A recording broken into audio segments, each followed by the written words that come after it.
अध्यक्ष सन्माननीय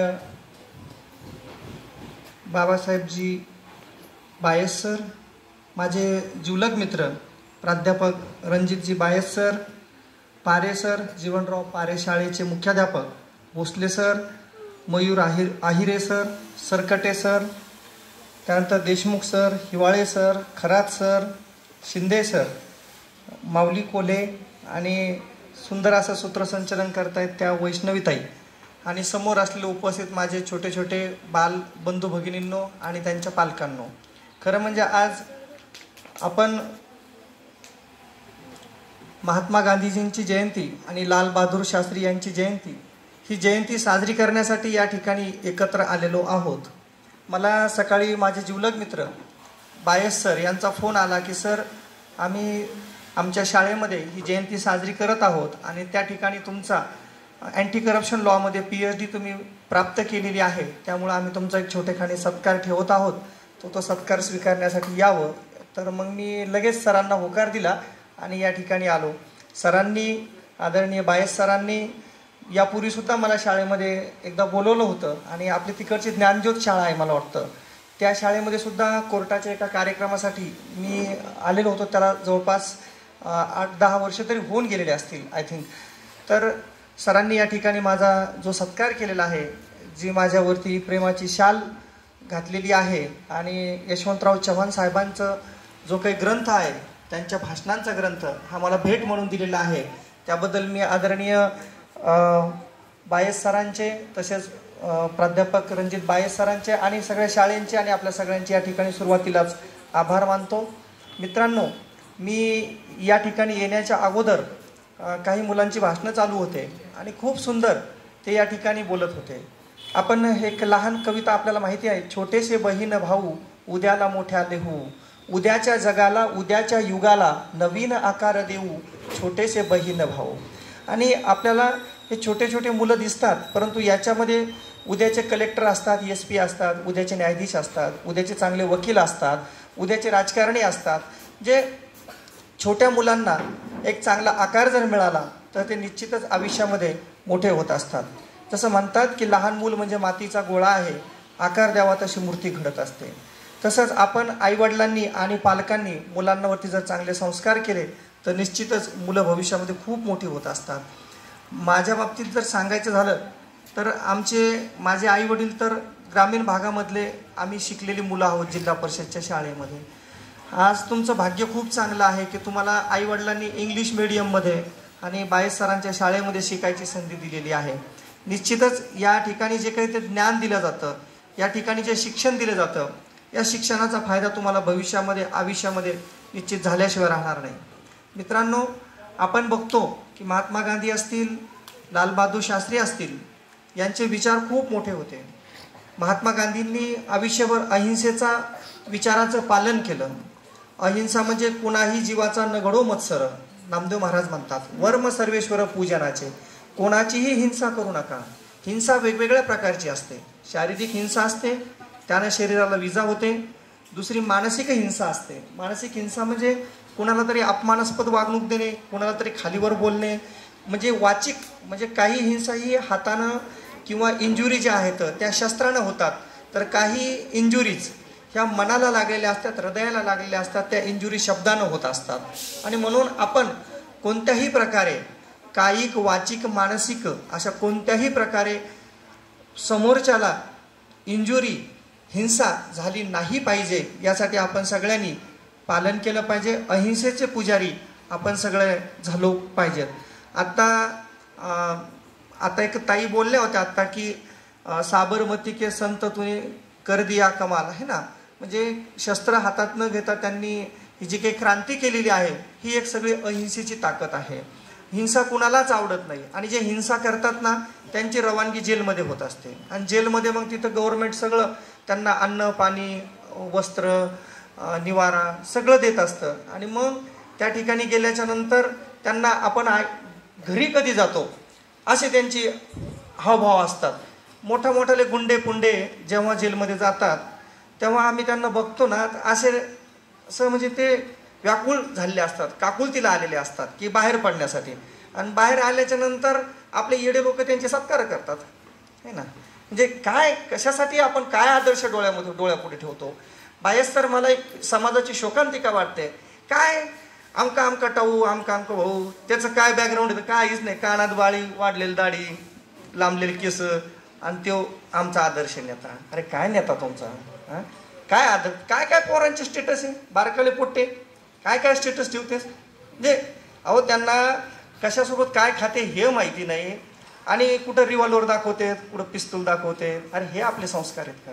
जे रिव्हॉल्वर दाखवतात, पिस्तूल दाखवतात ना, ते असे जेलमध्ये सडतात, बाहेर येण्यासाठी असे पाया पडतात. तुम्हाला सांगतो मित्रांनो, मोठं व्हायचं असेल ना आयुष्यामध्ये, इतकं मोठं व्हा, लोकांनी येऊन तुम्हाला सल्यूट आणली पाहिजे, तुम्हाला बेड्याने ठोकलं पाहिजे. हा, इतकं मोठं व्हा. आणि हे जर मोठं व्हायचं असेल तुम्हाला, तर भारतरत्न डॉक्टर बाबासाहेब आंबेडकर सांगतात की मोक्याच्या जागा घ्या. मोक्याच्या जागा घ्या म्हणजे कॉर्नरचे प्लॉट नका घेऊ. मोक्याच्या जागा घ्या म्हणजे अशा कॉन्स्टिट्यूशनल पोस्ट घ्या की ज्या ठिकाणी लोक तुमच्या समोर आले पाहिजेत, लोकांनी तुम्हाला मान सन्मान दिला पाहिजे, लोकांनी तुमच्याकडून म्हणजे समाज हिताची कामं करून घेतली पाहिजेत. इतके मोठे व्हा. आणि तुम्हाला खरं सांगू, आयुष्यामध्ये समाजात त्याच लोकांचा समाजानं डोक्यावर घेतलेलं आहे जे समाजासाठी जगलेले आहेत. अनंत काणेकरांची एक कथा आहे सर, मेणबत्ती नावाची. आम्हाला आपल्या सगळ्यांना 10वीला ती अभ्यासाला होती. पूर्वी 2 मेणबत्त्या होत्या. एक मेणबत्ती स्वतःसाठी जगली तर तिला ते किड्या मुंग्याने कुरतडलं, आणि एक मेणबत्ती जळत जळत जळत संपली. दोन्हीही मेणबत्तीच्या नशिबामध्ये संपणं होतं. एक झिजून संपली तर एक गंजून संपली. आपण ठरवायचं आहे आपल्याला समाजासाठी झिजून मरायचं का स्वतःसाठी गंजून मरायचं आहे. मला असं वाटतं समाजाने त्याच लोकांचे फोटो लावलेत जे समाजासाठी जगलेत, आणि ज्यांनी स्वतःच्या बिल्डिंगी बांधल्यात ना मोठ्या मोठ्याल्या 4-4 लाखाचे त्यांचे संडास बाथरूम आहेत, त्यांचा एवढाच फोटो असतो, आणि पित्तर पाटात बाहेर काढतात. त्यांची लेकरं बाळं सुद्धा त्यांना विचारत नाही. महात्मा गांधी हे जे आहेत आपले महात्मा गांधी आहेत, लालबहादूर शास्त्री आहेत, ज्ञानेश्वर माऊली आहेत, तुकोबाराय आहेत, एकनाथ महाराज आहेत, संत चोखामेळा महाराज आहेत, नामदेव महाराज आहेत. या सगळ्या संत मंडळींकडे अशी किती प्रॉपर्टी होती मला सांगा ना. माऊलींकडं तर सकाळचं अन्न जेवल्यानंतर संध्याकाळचं अन्न जेवण्यासाठी त्यांना माधुगिरी मागून खावं लागायची. तुकोबारायांची तशीच परिस्थिती, एकनाथ महाराजांची तशीच. म्हणजे ही जी संत मंडळी होती ही समाजासाठी जगली. जगाच्या कल्याणा संतांच्या विभूती आणि देह कष्टविती परोपकार आहे. म्हणून लहानपणापासून एक ध्येय डोळ्यामध्ये ठेवायचं. हे लहान मुलं जरी आता दिसायला छोटे छोटे दिसत असले, परंतु सर यांच्यामध्ये खूप कला आहे, यांच्यामध्ये खूप गुण आहेत. त्या कलेला, त्या गुणांना जर आपण योग्य स्कोप दिला तर निश्चितच ते मुलं खूप मोठी होऊ शकतात. माझं पहिलं भाषण सर मी 4थीला असताना केलं होतं हे, आणि माझं भाषण असं होतं की हुंडा देणं आणि हुंडा घेणं योग्य की अयोग्य. आता त्यावेळेस मला काहीच कळत नव्हतं. म्हणजे आता आपलं काही लग्नाचं वय नव्हतं त्यावेळेस किंवा काहीच नाही, परंतु घरच्यांनी सांगितलं, वडिलांनी 2-4 ओळी लिहून दिल्या की हुंडा घेणं योग्य नाही आहे, आणि तो आपलं 2-4 ओळी जाऊन तिथं बोल. तेवढं बोललो. एक चॉकलेट आणि पेन्सिल मला भेट दिली. नंतर मग आयुष्यात बायकोचा लग्नाचा हुंडाही घेतला नाही. 2 पोर इथं लग्न हुंडा नाही घेतात म्हणून मला त्यांनी नाकारलं की हे हुंडा का घेत नाहीत म्हणून, किंवा नक्की यांच्याकडे पाहुण्यारावळ्यात काही दोष आहेत का कोणास ठाऊक म्हणे. आता यांना काय सांगावं, म्हणजे काय लोक आहेत ना. नंतर मग खानदेशमधली मुलगी केली बिचारी, केला आपला संसार तिनं माझा. सांगायचं तात्पर्य एवढंच की आपण ज्यावेळेस समाजामध्ये चांगलं पावलं उचलत असतो त्यावेळेस लोक आपल्याला म्हणत असतात की हे असंच का बरं करायला लागले, काहीतरी प्रॉब्लेम दिसतो बरं का, काहीतरी अडचण दिसते बरं का. आता आपल्यात अडचण काहीच नसती, परंतु आपण एक चांगला समाजाचा पायंडा पाडायला प्रयत्न करत असतो. सावित्रीबाई फुलेंनी शिक्षण सुरू केलं, चिखल फेकून मारला लोकांनी, है ना. 6 विद्यार्थी त्यावेळेस त्या शाळेमध्ये होते. आज सगळ्या या सावित्रीची लेखी या ठिकाणी शिकत आहेत. याचं श्रेय सगळं सावित्रीबाई फुलेंना जातं, महात्मा ज्योतिबा फुलेंना जातं. म्हणून आपण मुलांना चांगलं शिकलं पाहिजे, आणि लहानपणापासून एक डोळ्यामध्ये ध्येय ठेवलं पाहिजे की मी आयुष्यात खूप मोठा होईल. काय म्हटलं पाहिजे, मी आयुष्यात खूप मोठा होईल. जिजाऊ माता संभाजी महाराजांना असं म्हणायच्या, या राजे बाळराजे, तर ते असं राजासारखं आयटीत यायचे. आपले म्हणते ई गोट्या, ई पिंट्या, ते असं गोट्यासारखंच गुंगळत येत होते. अहो नावात असा रुबाबपणा असला पाहिजे. आणि येताना कसं असतं सर, खरं सांगू का, काही मी आता बरेच बघतो IAS अधिकारी, IPS अधिकारी, तुमची एक बॉडी लँग्वेज असती पहा. आता मी शोकांतिका म्हणून सांगत नाही सर. आता काही वेळेस काय होतं, आमच्या कोर्टामध्ये बरीच रिटायर झाल्यानंतरची काही मंडळी वकील झालेली असते बरं का सर. आणि मग ती वकील झाल्याच्या नंतर जेव्हा ती काही जजेस समोर जातात किंवा जातात, तर त्यांच्यातला जो काही तो पूर्वीचा क्लरिकलपणा आहे तो गेलेलाच नसतो. कळलं का? ते जरी नंतर आफ्टर रिटायरमेंट वकील झाले तरी तो जो क्लरिकलपणा आहे तो अंगात जाईल. माणसानं असं रुबाबात असलं पाहिजे. म्हणजे नाहीतर काय येते, क्यों हिल रहा बोले मेरी बॉडी वैसी है ना. म्हणजे आपण आपल्या व्यक्तिमत्वावरती वेळ दिला पाहिजे, आपलं व्यक्तिमत्व चांगलं ठेवलं पाहिजे, चांगले कपडे घातले पाहिजे, फाटके तुटके काय असताना आपण शिवून सावून धुवून धावून नीट नाटके ते सगळे घातले पाहिजे, नखं काढले पाहिजे, कटिंग केली पाहिजे, हातपाय घासले पाहिजे, नाही तर आपल्या इदऱ्यासारखे निघाले. हे अशा गोष्टी नाही केल्या पाहिजेत. ह्या लहान मुलांचं संस्कार करणं गरजेचं आहे. सर तुम्हाला सांगतो, आपल्याकडे लोक प्रॉपर्टी कमवतात, परंतु ही प्रॉपर्टी आपल्याला संपत्ती वाटते. परंतु मी याच्या पुढचा एक विचार सांगतो, संस्कार ही त्याच्यापेक्षा मोठी प्रॉपर्टी आहे, जी आपण संस्काराला प्रॉपर्टी मानत नाही. आपण जेव्हा संस्काराला प्रॉपर्टी मानायला सुरुवात करतो ना, त्या दिवशी तुम्हाला सांगतो आपल्याकडे असलेली जी प्रॉपर्टी आहे त्याच्यावरती एक असा टोप बसवल्यासारखं होईल, त्याच्यावरती ते एक असं शिखर केल्यासारखं होईल. म्हणजे असं त्याच्यावरती एक काय म्हणतात, चांद पे सुहागा असं काहीतरी म्हण येते, ते एक चांगल्या गोष्टी केल्यासारख्या होईल. म्हणून मित्रांनो, मुलींनो, तुम्ही सुद्धा लक्ष द्या इकडं. चांगला अभ्यास करायचा, गुरुजनांचं ऐकायचं, आईवडिलांचं ऐकायचं. मी आता परत एकदा सांगतो सर, आम्ही जिल्हा परिषदच्या शाळेत शिकलो. आम्हाला 7वी पर्यंत this is Gopal and that is Sita, याच्या पुढे इंग्रजी येत नव्हती ना. परंतु LLMला मी विद्यापीठात 4 विषयात फर्स्ट आलो. त्याच्यानंतर जिल्हा सरकारी वकील म्हणून 10 वर्षापासून काम करतोय. आणि अँटी करप्शन लॉ, सगळे जग घाबरतं अँटी करप्शन लॉ, भारतात तर सगळे घाबरतात अँटी करप्शन लॉ. आमच्या त्या अँटी करप्शनची केसेस सुरू झाल्या ना बाहेर सर, तर 2-2 तास चीप चालतात त्याच्या. त्या अँटी करप्शन लॉमध्ये मी डॉक्टरेट मिळवली. म्हणजे मला जिल्हा परिषद ते डॉक्टरेट. हा जर प्रवास पाहिला तर हा प्रवास फक्त कष्टातून, आईवडिलांच्या आशीर्वाद, गुरुजनांच्या आशीर्वाद याच्यातून निर्माण झालेला असतो. आणि सगळ्यात महत्त्वाचं एक जे असतं मित्रांनो, मुलांनो, आपल्यामध्ये नम्रता ठेवा. आपल्या आईबापाशी उद्धटपणे वागू नका. जे मुलं आईबापाशी उद्धट वागतात ना, त्या आयुष्यात किती मोठे झाले ना तर ते यशस्वी होऊ शकत नाही. यश वेगळी गोष्ट आणि परीक्षेत पास होणं ही वेगळी गोष्ट असते ना. आता मला बायस सरांचे आणि आमचे मित्र रणजित बायस सर यांच्याकडे बघितल्याच्या नंतर खूप आनंद होतो की हे वडील आणि मुलगा एक अत्यंत जिवलग मित्र असल्यासारखे वागतात. आणि खऱ्या अर्थानं सर मला हे आनंदाचं वाटतं की माझा मुलगा जो आहे सार्थक माऊली, आता सिद्धी पण पाठीमाग लागली होती, मला येऊ दे म्हणून तुझे कार्यक्रमाला. मी गप्प बसेल म्हणे, LKGला आहे ती, पण म्हणलं तू कार्यक्रम करू देणार नाही मला जाऊ दे म्हटलं. आता मी पण माझ्या मुलाला अनेक ठिकाणी सोबत नेत असतो, बघत असतो. का? याचं कारण असं आहे, आपण आपल्या मुलाचा चांगला मित्र होता आलं पाहिजे. आणि आपण जर आपल्या मुलाचा चांगला मित्र झालो नाही तर टुकार लोक आपल्या मुलाचे मित्र होतील आणि आपल्या पोराचं वाटोळं करतील. त्याच्यासाठी वेळीच आपण आपल्या मुलाचा मित्र झालं पाहिजे आणि त्याला पुढे नेलं पाहिजे की बाबा हा रस्ता आहे ना, हा रस्ता आहे, ह्या रस्त्यानं जा, ह्या रस्त्यानं चांगला आहे. साधू संतांनी, महापुरुषांनी सांगितलेला रस्ता आहे, हा सन्मार्गाचा रस्ता आहे. ह्या रस्त्यानं गेलं तर निश्चितच समाज तुझं कौतुक करेल. आणि टुकार रस्त्याने गेलं, पोलिस फटके देतील, जेलमध्ये टाकतील. कोण बाळ्यान कोण टाळ्या, गळ्यात बाळीन, काय ते, हे असे आदर्श डोळ्यापुढं ठेवायचे नाही. आम्ही तर सर तुम्हाला सांगतो, कोर्टात आले ना तशाच्या थोड्याकडे पण पाहत नाही आम्ही, तेवढ्याचे म्हणून पण विचारत नाही. आम्ही मान सन्मान करतो फक्त चांगल्या लोकांचा. म्हणजे जे चांगले लोक आहेत त्यांच्या आम्ही अत्यंत नम्रतेनं मान सन्मान करतो. पण जे असे गुंडागर्दी करणारे लोक, जे टुकार लोक आहेत, त्यांच्या तोंडाकडे पण सुद्धा पाहत नाही.